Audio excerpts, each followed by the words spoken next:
আসসালামু আলাইকুম সুপ্রিয় দর্শক, আপনারা দেখেন গত কয়েকদিন আগে আমি যে ক্ষেতের ভিতরে সারের সাথে ঘাসের ওষুধ দিছিলাম তার গুণাগুণ এবং ফলাফল দেখেন কি সুন্দর। কোনো আগাছা নাই, এটাতে কোনো নিরিও দিই না, কোনো কিছু করি না, শুধু সংগাতে মই দিছি।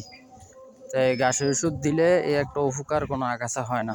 আর দেখেন এই যে ছোট ছোট শ্যাওলার মতন, এইগুলাই ঘাসের ওষুধ দিলে মূল শ্যাওলা তৈরি হয়। শ্যাওলা তৈরি হইলে ঘাস পরবর্তীতে আর উঠতেও পারে না। এই হচ্ছে ঘাসের ওষুধের মূল উপকার।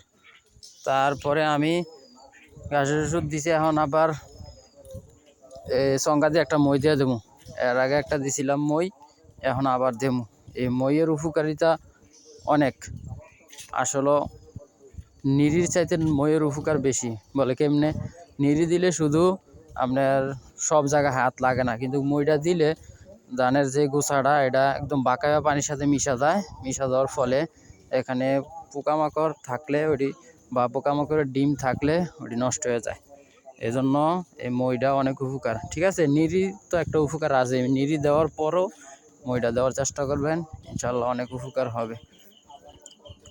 তারপরে আমি এর আগে যে ঘাস কাটছি ভুট্টা ক্ষেত, এই ঘাসটারে পরবর্তীতে ঘাসের জন্য প্রস্তুত করতেছি।